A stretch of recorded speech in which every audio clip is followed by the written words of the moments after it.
Good morning. Thank you for joining our daily step-by-step daily devotion. I'm glad you decided to join us, and guess what?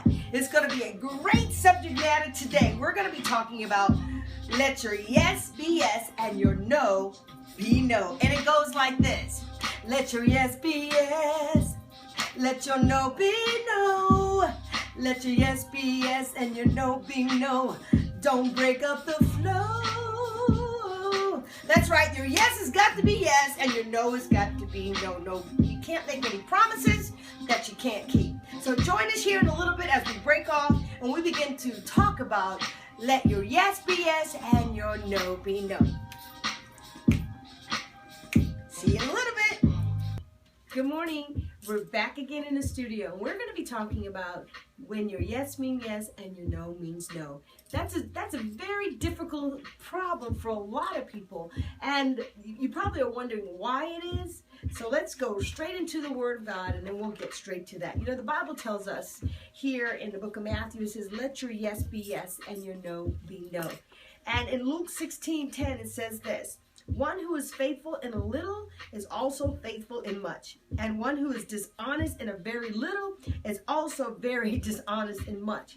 It also says in the book of 2 Corinthians 8:22, for we aim at what is honorable, not only in the things that we see, but also in the sight of man and God. We aim to be honorable. So let's get right into the Word, and hopefully we'll get the answers that we need for that. Now, social honesty is a very important thing. Social honesty. Most people have a very difficult time being honest with themselves, so it's very hard to be honest in a social type of environment by letting your yes be yes and your no be no. Avoidance is the passive no that most people use. If I don't respond to you, I expect you to get it up here that I really don't want to say yes, so that's my subtle passive way of saying no. Sometimes that passive watered down avoidance technique is also known as a watered down alternative. How can that be? Well, we all have our choices. We all have the ability to make a yes be yes and a no be no. But the main thing that comes into our minds is the conflict. Why do we avoid saying no? Why do we avoid saying yes? It's because we know that sometimes it's going to be a conflictive thing that we have to deal with on the other end. Maybe the person doesn't want to receive your no. Maybe the person doesn't want to receive your yes. They just want it to be what they want it to be.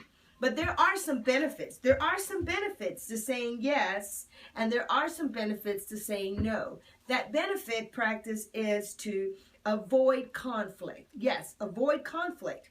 And if that's what it means for you to avoid conflict, then that's what you should do. Crisis is what a lot of people do not want to be a part of.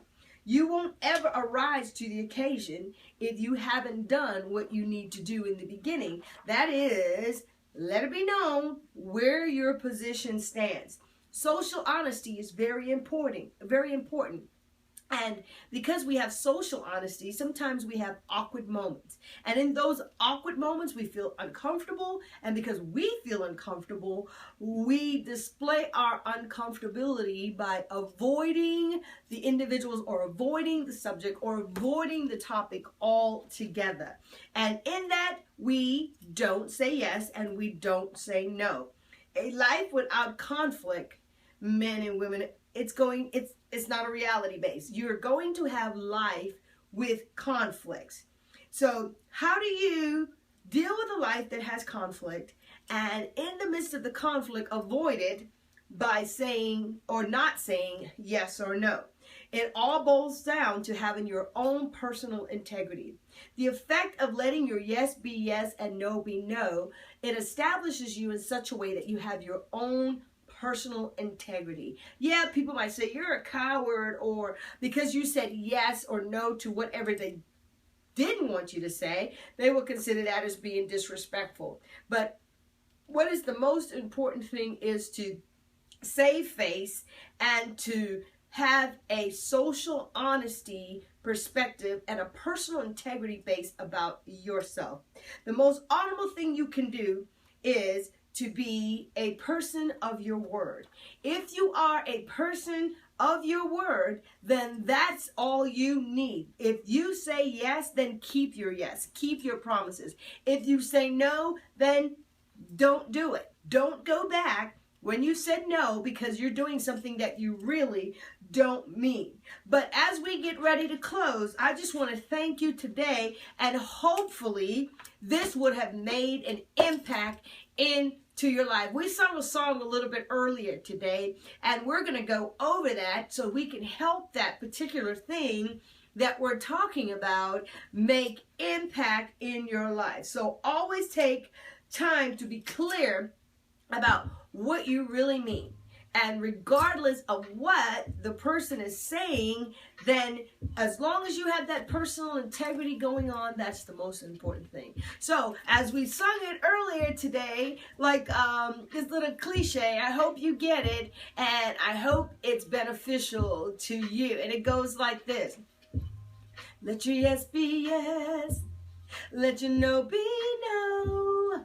Avoid the conflicts wherever that you may go. Yes is yes and no is no. It doesn't matter what the other person says, is yes or no. Well, that's my little cliche on it, you know. And I'm glad you joined us today here on Step by Step Daily Devotion. And we are so glad that you are a life stepper. So, hey, we're out of here. God bless you. Mwah. Have a good day. And we'll see you on tomorrow with Step by Step Daily Devotion with Life Coach Pastor P.